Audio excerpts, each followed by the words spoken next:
Hello, everyone out there in podcast land. Welcome back to Adventure Capital, where we not only discuss the entrepreneurial journeys and adventures with founders who have raised capital on WeFunder, but also the different resource providers and mentors helping founders along the way. Huzzah! Today we have Tommy Gibbons of Hempitecture, a company building a U.S. manufacturing facility for HempWool insulation. Before we get on with the podcast, we're required to let everyone know that anything we say here should not be interpreted as investment advice, recommendations, or soliciting investments in any company. All companies raising on WeFunder are given an equal opportunity to participate in the podcast based on the progress of their campaign. WeFunder gang, take it away. Tommy, welcome to the podcast, man. It's great to have you here. Hey, Johnny, thanks for having me on. I'm excited to speak with you guys today. Yeah, so maybe you could start by telling us who you are and how you found yourself running Hempitecture. Yeah, so I'm Tommy Gibbons, and I went to the career building fair after college, and there was a tent about Hempitecture, and I put my name on a list, and someone reached out to me. No, I'm kidding. That's the opposite of how it got started. My business partner and I have known each other for over 15 years. So Maddie, the CEO, myself, the COO, we have a very long-standing relationship and familiarity with each other. But we went very different ways after high school. So he went to Hobart William Smith, studied architecture and environmental science. I went to Princeton, studied public policy. I worked in investment banking out of college. Really had no knowledge of green building or hemp. Got interested in startups and moved out to San Francisco around 2015. And then after 3 years of working at a startup there, I actually reconnected with Maddie. I've been following Hempitecture's progress, very interested in what they were doing and the initiative he was taking as an entrepreneur. And I actually wanted to build a house myself using hemp building materials. I was like, oh, this could be sustainable, friendly, and this could be cheaper than paying rent in San Francisco at the time. And the more I learned about these building materials, the more I became inspired by what Maddie was doing, what Hempitecture had started. And in my mind, I was like, okay, I don't want to just build one project, one tiny home for myself using these materials. Let's make a company that can scale these materials to everyone who wants to use them across the United States. Because if we're successful in that goal, we can really change the embodied carbon, the renewable strategy, and basically the composition of building materials across the United States. And it seemed like a really big, ambitious problem to work on, and something I'd really enjoy working on with Maddie. So that was over 3 years ago. Fast forward to today, we're well along that vision, but still a lot more to climb. Anyone who's looked at our WeFunder page is probably aware of what we're doing and what we're trying to accomplish. But it's definitely been a good first few innings. Yeah, and so that it seems like a very hard challenge to basically disrupt. I guess, like, yeah, what's the competition? What's the incumbent that you're trying to disrupt, and kind of how do you do that? Or like, what is the value proposition of using Hempitecture and your building materials? And I guess talk to us, a little bit more about the product, because it's really unique. Yeah, and building materials are a hard industry to disrupt because nobody wants to be the first one to be a guinea pig for some new building products. Because it's not like building an app where if it crashes, you can just reboot it the next hour. If your home crashes, that's got some serious health and safety implications. So new building products take a long time to bring to market. The point that we're entering is insulation. So I know listeners won't be able to see what's behind me, but Johnny, you sure can. We have our hemp fiber bat insulation product behind the walls. And that's basically a replacement for fiberglass pink insulation, if you've ever seen that, a crawl space or attic, or rock wool, mineral wool insulation that's made from basalt fiber, or something like spray foam that's commonly used inside homes to spray insulation into a wall cavity. Really, the idea is, our materials are a jacket for your house, and the jacket reduces the amount of heating and cooling you need to expend each year by keeping the temperature inside consistent and resisting heat loss or air conditioning loss to the outside. So you mentioned Maddie, your co-founder, studied architecture. What's your background and how did you get involved? Yeah, my background, I studied public policy in college. That was the Woodrow Wilson School at Princeton. I think they've changed the name of that, School of Public and International Affairs now. And I just was kind of open-minded to anything. Education policy had always fascinated me. Comedy had also interested me at a point. And so I moved to New York City, figured, okay, well, I try and launch this comedy improv career. Why don't I also try and work in investment banking, see how that works, get an exposure to a corporate environment, at least not have to go into debt right out of college and moving into the city. Quickly became kind of disillusioned by that, not by the work that we were doing necessarily. I mean, it's a legit organization, a lot of those big banks are, but just kind of felt like my work didn't matter and that maybe I didn't matter and they cared more about the computers and they cared about the analysts at that time. And I think that's probably changed a little bit, that mindset in finance. But saw what was going on in startups and became really interested in working towards something that could build a company, accomplishing a mission I believed in. So when I moved out to California, I was working with ed tech startups and children's computer companies, basically giving kids a way to learn about coding, learn about hardware electronics, Raspberry Pis, and gamify STEM education. And that felt so fulfilling because every time the company made a stride or I made a stride, we felt like we were accomplishing something that was worthwhile, like kids becoming more comfortable, more familiar with technology, getting to go into schools and seeing the impact we would make in the classroom. So being a mission-based entrepreneur felt like something that I wanted to do for life, really. But I'd never done anything in the environmental space where I felt, someone who's gotten to live in America and live a great life, like certainly a contributor to a lot of the environmental crises we have going on. And I was like, wow, if I could build a company that could potentially offset a lot of my own personal as well as others' environmental and carbon impact, that would be time well spent. So it was kind of serendipitous that Maddie and I got reconnected. I was following him and I reached back out. I was like, Maddie, what's your plan for Hempitecture? Where are you looking to go with it? And the more he shared his vision, the more I felt like with my corporate finance and early stage startup experience, I could help execute a lot of this vision and bring some of that background to launching a company that could do things at great scale.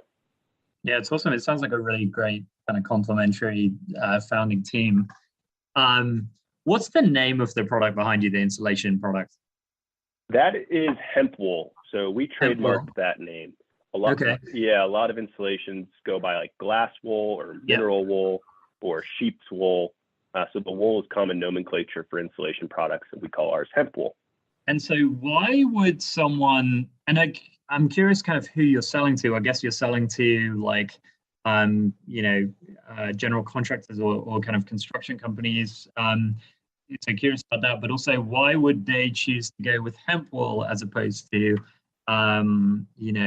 glass wool or other insulation products? It sounds like there's kind of clear environmental benefits, but are there other kind of cost benefits to your customers as well? At this point, the biggest cost savings is really in the installation. And again, the listeners won't be able to benefit, but look what I'm going to do here to this material.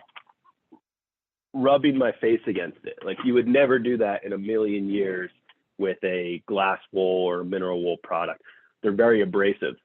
And so the install is actually much easier with our product because you won't need to or spray foam comparatively where you need a whole hazmat suit to install the material. Ours, you can install with minimal PPE. You don't need trained labor to do it. It's very flexible on a job site when you can say, okay, we'll just install the insulation when we finish the mechanical, electric, plumbing. We don't have to wait for the subcontractor's schedule and be dependent on that. So there's flexibility and some choice you have by using the material. And then when you think of health, there's no added volatile organic compounds, nothing toxic added to the product. It's an organic, biodegradable product. And then when you think of environmental impact, certainly embodied carbon is something that comes to mind. I mean, you'll never make a decision that involves more volume of material than your home or your building. Maybe your diet over the course of 30 years will be a lot of material you're consuming. But your home is typically your biggest purchase you ever make. And so the tissue of that home, the insulation, whether that comes from a rock fiber source that needs to be heated up to a huge amount, a huge degree, or it comes from a natural renewable plant fiber source that doesn't need to be manufactured with the high use of energy and carbon, it can come down to a pretty large impact on someone's carbon footprint. So we absolutely sell to early adopters, hemp enthusiasts, van builders, tiny home builders, accessory dwelling units, backyards, those types of people who are just like see it on the internet, and we have a very easy shopping experience that they can purchase through.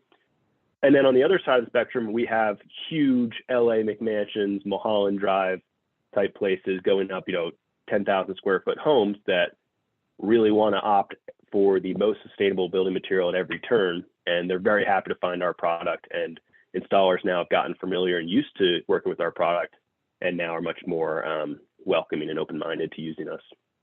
That's awesome. I see. Yeah. So it sounds like you guys are a little bit B2C, a little bit B2B. I see on your WeFunder campaign profile that you have a partnership with the Department of Energy as well. Can you kind of talk to us about your split right now of primary customers, and then where you're looking to go? Are you hoping for this to become primarily B2C or B2B? Yeah. I think we'll continue to be B2C and B2B. The installation market, there's a lot of different actors, I'll say. There's the architect, there's the general contractor, there's the subcontractor, there's the homeowner.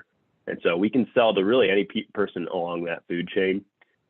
And then the Department of Energy Fellowship is really exciting because they have taken a keen interest in decarbonization across the spectrum, whether it's vehicles, whether it's solar versus coal-powered plants, but now especially building materials. It used to be that building green or green building meant operational efficiency, right? Like how much heating and cooling went on for your water and indoor air temperature, as well as what was the source of your power. Now green building means what choices of materials are you making to impact the total emissions of your project.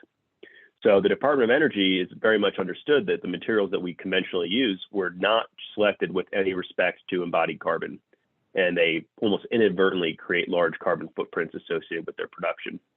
So they have a lab embedded entrepreneurship fellowship. They have one at Berkeley in California, one at Argonne in Chicago, and one in Knoxville at Oak Ridge National Laboratory, where they basically give clean tech, hard tech entrepreneurs funding as well as research grant to work at the lab and test their products, their technologies, their concepts, whatever stage of their company they're in. And it's actually a really great accelerator program because they don't take any equity. They give you a lot of resources. It's pretty arduous to apply to and get selected to, I'll say, but if accepted, it really opens a lot of doors. And what I'll be doing, working with Oak Ridge National Lab, is I'll be taking our products and product concepts and putting them through the ringer of basically every building material test you can imagine. Basically developing bona fide research to instill confidence in these products, ensure their performance is equivalent or better than what's already out there, and gain adoption and prepare us for manufacturing. We view ourselves as the manufacturer of building materials for the next 100 years or even beyond that. So we don't think we're going to be like a one product pony. There's a lot of different hemp building product substitutes you can make out there that would have lower embodied carbon footprints and higher performance than what's out there. And so we have these concepts in mind, and now it's about creating prototypes, bringing them to the lab and testing them. Really cool. I'd also just maybe kind of dig into that a little bit. You mentioned decarbonization. Do you have any stats or any kind of data on how big of a environmental impact is construction and building homes and other buildings today, and how is so just to make sure I understand it, it's both like obviously the production of hemp maybe kind of produces less carbon dioxide than production of other types of insulation wool, and also the hemp is sequestering carbon itself, right? Can you just talk a little bit more about the environmental impact, both of the insulation products and then maybe future products as well? Sure. And part of the other component of the research we're doing with Oak Ridge National Laboratory is determining the life cycle analysis of our products. Currently, we are the U.S. distributor for internationally manufactured products. So we do not have the smallest embodied carbon footprint that is possible. When our facility, which we hope to be all renewable powered, using electricity whenever possible, using local sources of hemp fiber, and using servicing regional customers, we'll have a recorded much lower carbon footprint, hopefully, and we're trying to really minimize that number because it's a key driver of sales. The building industry in general is associated with roughly 40% of our country's carbon footprint annually. Wow, really? So that is operational. Yeah, so It's more than transportation and manufacturing combined. So it's a very large segment of our energy and carbon use. I can't remember exactly what the embodied carbon versus operational carbon is split between those two, but both are key focuses. And obviously adding insulation to your home is a great way to reduce your operational carbon. And if that insulation is low or negative embodied carbon, it can also reduce your embodied carbon. Wait, can you say, can you just explain what you mean by embodied carbon? Oh, sure. So imagine eating a hamburger, and you have to take the embodied carbon of that hamburger is all the energy it took to raise the cattle, to transport the meat, to process it in the facility, deliver it to the grocery store, and the gas in the tractor, everything, every piece of carbon and energy that went into creating that product. So the same thing, whereas if you looked at the embodied carbon of a plant-based burger, maybe a burger that was using plant materials, those plants are growing, they sequester carbon, maybe it's processed in a way that is less energy or carbon intensive. And so the embodied carbon of that plant burger is lower than the embodied carbon of that raw meat burger. And so that's basically it. I almost see embodied carbon becoming this like nutritional label on products where people will get to see what that actual impact is. So, yeah. I mean, okay. Does that make sense, Johnny? Yeah, that's awesome. I was gonna say another analogy is like for airlines, right? They have the operational carbon of flying the planes back and forth. And then they have the embodied carbon of like the steel, the manpower, the energy it takes to build the actual plane. So buildings are the same way. They have the operational carbon of heating and cooling the building, and the embodied carbon of all the wood, steel, cement, insulation that they have to put into the building. I think the other really cool thing about your business model is your focus on American manufacturing. Can you talk to us a little about that decision? And as you roll out other products, do you plan to keep all the manufacturing domestic? Yeah, thanks, Katie. I think that for building materials, local manufacturing goes a long way. Our product takes up so much volume and is such a burden to ship that the idea of manufacturing this far away from the end user is not really sustainable from a cost or sustainability perspective. So we want to manufacture in the United States as much as possible. A huge missing link up until the last year and a half or so was there was no hemp industry to supply us with the materials we take to make products out of. So that has rapidly changed the United States, where now there's growers, there's people who are investing in processing equipment to get the hemp harvest into the components that we use to turn it into insulation and other building products. And as long as that's existing in the United States, we would like to make those building products here. We think that lowers cost, that lowers lead times, and it lowers the carbon footprint of our products. That's awesome. Have you guys raised capital previously? I imagine getting this started has been incredibly capital intensive. What has your fundraising looked like so far? We really haven't. We wanted our WeFunder to be the first time we took outside investment. My business partner and I have put everything into this business ourselves. We've taken no outside capital. It hasn't been that capital intensive because we've held off on manufacturing until this point, right? We've just proven out the market with trademarking and reselling this from an international manufacturing partner. And with those sales we've proven over the past 24 months, we can say, okay, now it's time to invest in this manufacturing piece of equipment and service this market more domestically. That is so cool because, you hear about kind of lean startup applied to SaaS companies, right?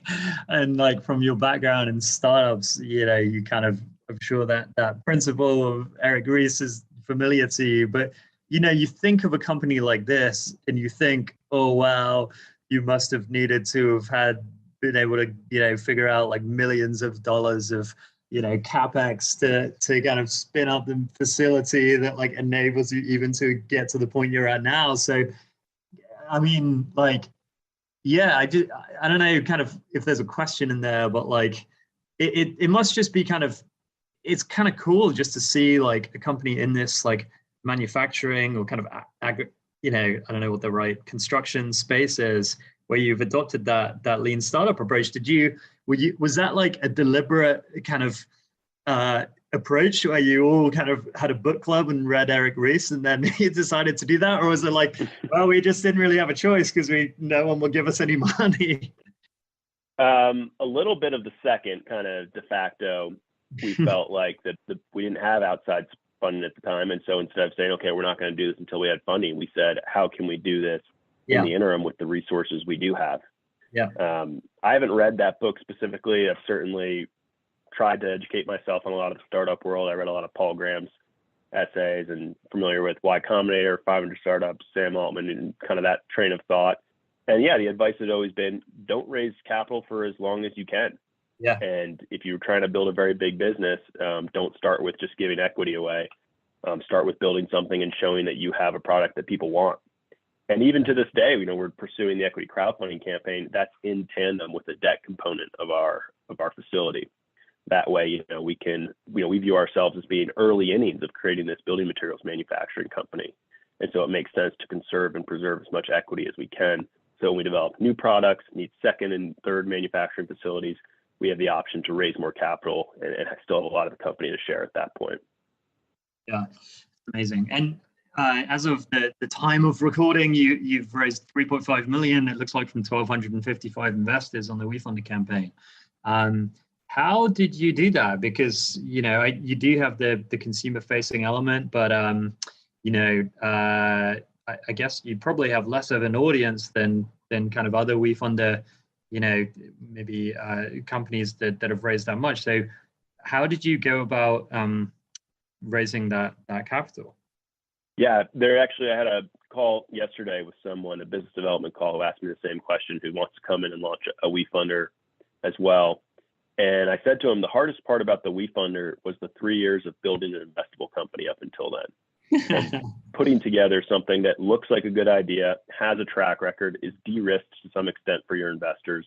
And you can't fake that. I think people think that, you just need a flashy video and then traction will get on its own and things go viral like overnight. And that's not the case. I mean, the conversations we've had with investors is these people are savvy. They're taking a very close look at what we posted on that page. They're taking a close look at our business outside of that page. And they see an opportunity that we, of course, believe very strongly in. And they also view as very compelling.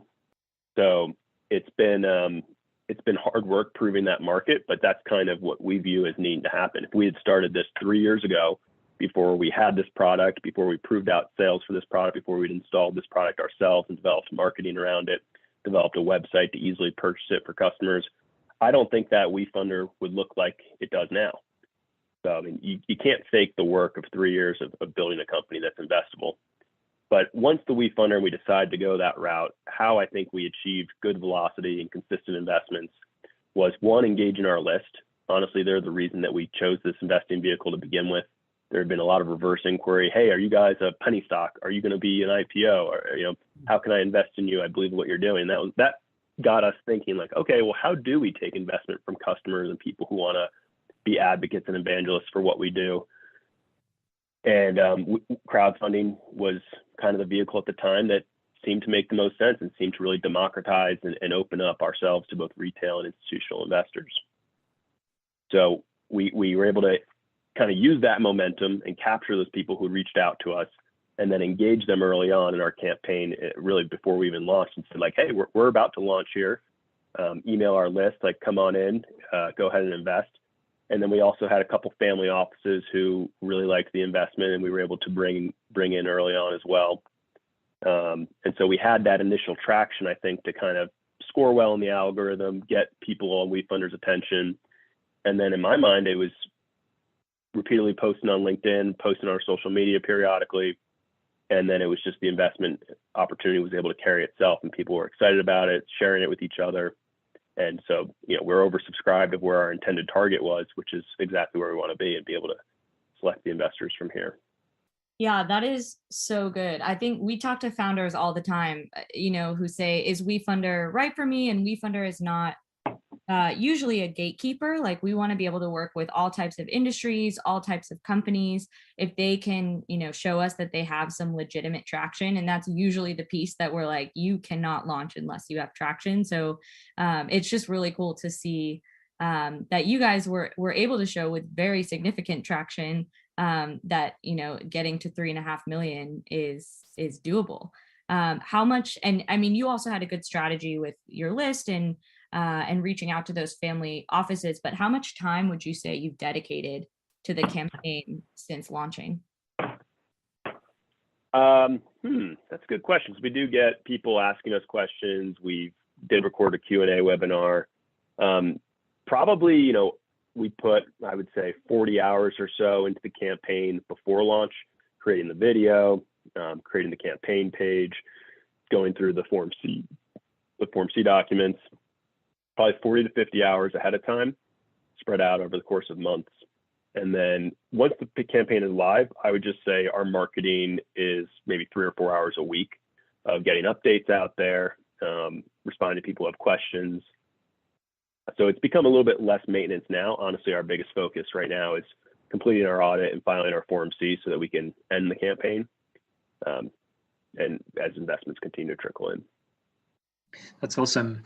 And what's so you're kind of closing up on the campaign soon. What's next for you guys? What is the next few years? You mentioned kind of expansion into other product lines. I don't know kind of when that's coming, but what does the rest of 2021 and into 2022 hold for Hempitecture?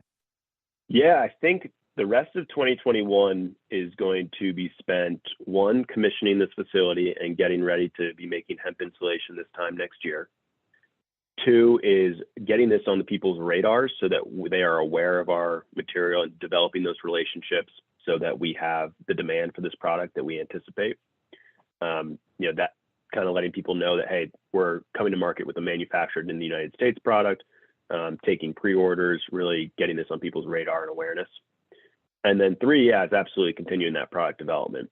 So we don't view ourselves as just entering and disrupting the insulation market.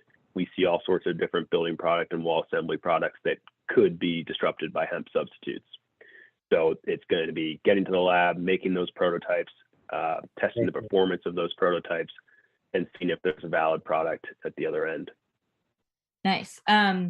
We ask this question to just about everyone who comes on the podcast. What's your best piece of advice for a founder who's just starting their company? Ooh, yeah, that's a good question. There's the leading up to founding it, which you need to really check off a lot of things and really make sure that this is something you want to do, you're mentally prepared to do, you have the time to do. It's a 10-year exhausting exercise, I would say, starting a company. And then there's post-launching it, which is, my advice is just don't give up, because that's the only way it's game over, is if you say, I'm no longer working on this company. Otherwise, it's just, you're in the pre-success mode, right? So you just need to keep working until you find that breakthrough. And the only thing that could stop that is you yourself no longer working on the company or project. I think that's another YC. And there's going to be a million YC piece of advice there. Do you have an example of that, Tommy, where you guys were really kind of running into a wall and you maybe a more sane person might have thrown in the towel, but you kind of had the tenacity to persevere? Yes, I would say there's been a belly of the whale moment a little bit. I joined in 2018, and at that time, people really reached out to me and were not like, oh, that's a great idea, you're at the future. They were like, why are you doing this? This seems crazy. You're going to put hemp, which is not even legalized yet, into the walls. Who would want that? Why would that work? So there was a lot of doubling down on the confidence in yourself and your own intuitions versus what the feedback you were getting from the outside world was. Mm-hmm. And then as we started the company and, things ramped up, we were getting positive media attention. There was this belly moment where it was like, okay, we've built a few projects. There's no longer any more projects coming in. We're in this mid-tier phase. We hadn't discovered and added HempWool as our product offering. We were still in the hempcrete space. We were working other jobs to make ends meet ourselves. And I think at that point it was, probably a low point, but there was still very much a commitment to the vision that we had all along, that we never thought we were going to quit or never going to give up on this. It was just, how do we problem solve this next block? Yeah, I feel like when there's that mission commitment, I felt this with my own journey with WeFunder, where sometimes when the going is really tough, being super passionate about what the mission of the company that you're building is, as opposed to being kind of a mercenary, can often be the difference of kind of persevering and sticking it out versus giving up. This has been a really fascinating discussion. Really cool to learn more about the product that you're working on and kind of how you've built the company. I love almost like lean startup applied to manufacturing. That's really cool. And yeah, thanks so much for taking your time. Good luck with successfully closing the campaign, and then look forward to staying in touch and following along with the journey. Yeah, thanks for being here. Yeah, thank you to you both. WeFunder's been a great partner for us, and who knows, maybe this isn't the last time we work together, and there's future projects in the coming forward that would require more equity crowdfunding. And I only see it as a space that's growing in popularity and growing in usefulness for founders. So very much hats off to what you guys do. I know we're both public benefit corporations, and so it's been really fun to support each other. Thanks for saying that. And yeah, hopefully this is the first of many. Thank you for tuning in to another episode of Adventure Capital. I hope you laughed, took notes, shed a tear, and most importantly, feel ready to go off on your own adventure. And remember, whenever you are ready, WeFunder is here to help.